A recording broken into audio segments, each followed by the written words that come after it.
Bloodbound, Part 4. For a week I did not contact Layla, or Forrest. Despite Layla's urging to tell him, I was held back by the guilt of hurting Layla, and by the doubt inside of me. Because I knew caring wasn't enough, and a part of me knew what Forrest's answer would be. Knew who his heart truly belonged to. I'd kept thinking of what I'd asked Forrest. Was it possible to keep a secret from someone your whole life? Wasn't that what Mother had done? Kept the fact that the legend was really a secret? Though, looking back on it, there was never a time she'd said that. I'd simply assumed it when I got older. Why had I never known Traum growing up? If Mother had belonged to him, wouldn't he have been around? Or had she been freed by then? I realized that there was only one way to answer the questions bothering me, and that was to talk to Traum.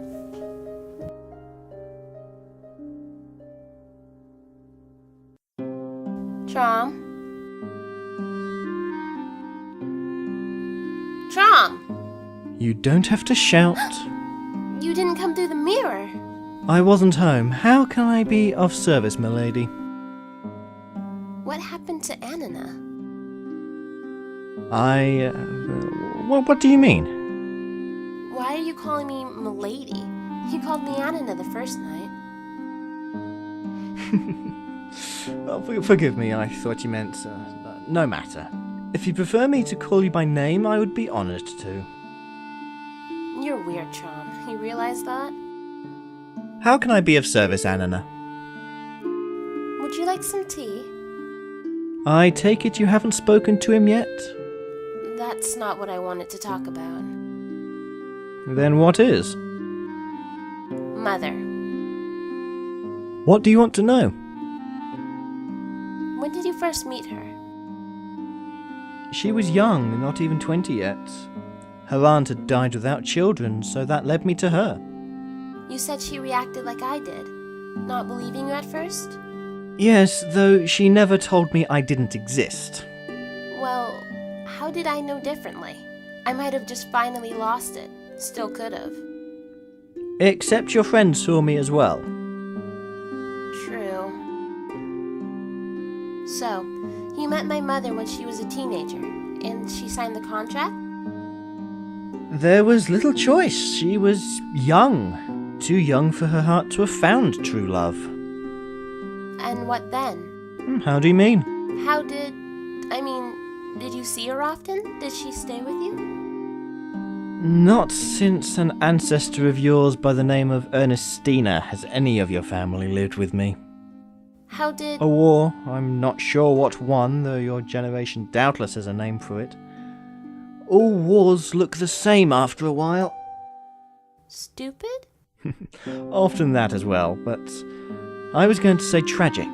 Sometimes necessary, but always tragic. So you raised this Ernestina yourself, like a daughter? Yes, like I did Riza. For a time it was easy to view your family as my own. But not now. No, not since Ernestina.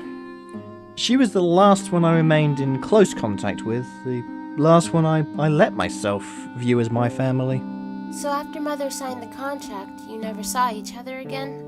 No, I didn't say that. For a time we saw each other fairly regularly. I came to view Nalani as a friend, and I would like to think that she felt the same, but I can't answer for her.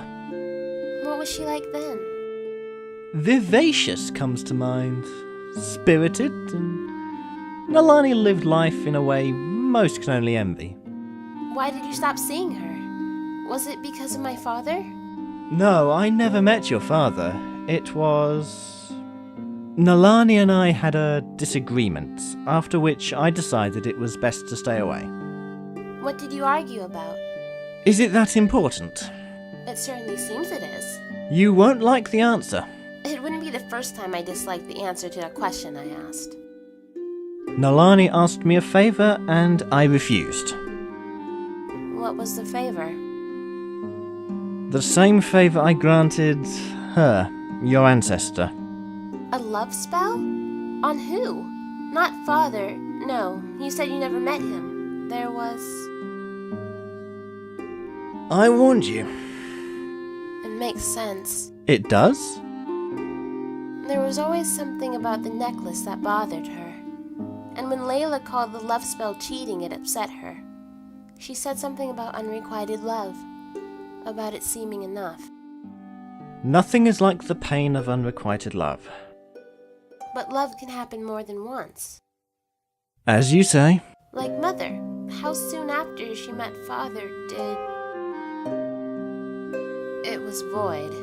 The contract, because... Nalani cared for your father deeply, and his love for her brightened her life, gave birth to you. Cared for? Cared for? You're not going to stand there and tell me my parents weren't in love. I'm currently seated. There's no cause for violence. How dare you! How dare you stand there and speak of my family? You asked me, I warned you would not like this conversation. She loved him! No, she didn't, because the contract never lost its power.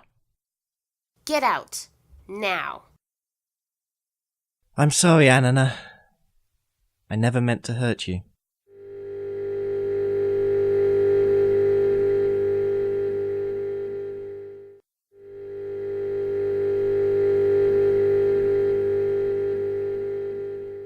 What is it with you humans? You can't even get mating right. Anana has every right to be upset. To realise one was not born out of a bond of love. Exactly. Nalani was foolish. Mating without love. Humans are the strangest of creatures. He loved her. If she'd learned to love him back like Kaola with her second But husband... she didn't. And her daughter seems likely to fare no better. She still has time left. Yet you keep visiting her. I promised her. Yes, strange that. You haven't promised anyone that since Ernestina's daughter, and she rarely called. She understood why. So tell this Anana why. Tell her everything. I told Nalani everything. Then perhaps the name was an olive branch. Or a purposeful cruelty. Do you really believe Nalani would be intentionally cruel? No. Perhaps she had a reason to name her as she did, Traum. Perhaps she foresaw something. An end to all this? I dare not hope for all that. There is always hope. All I hope is that her love is returned. You don't know what to hope for.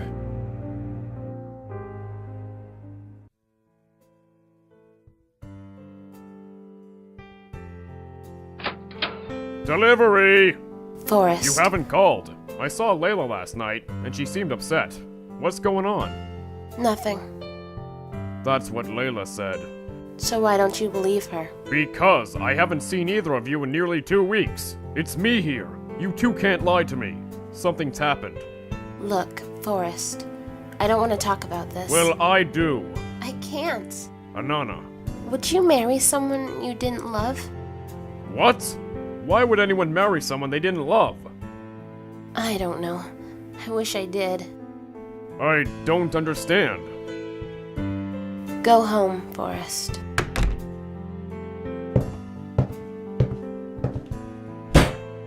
Damn it!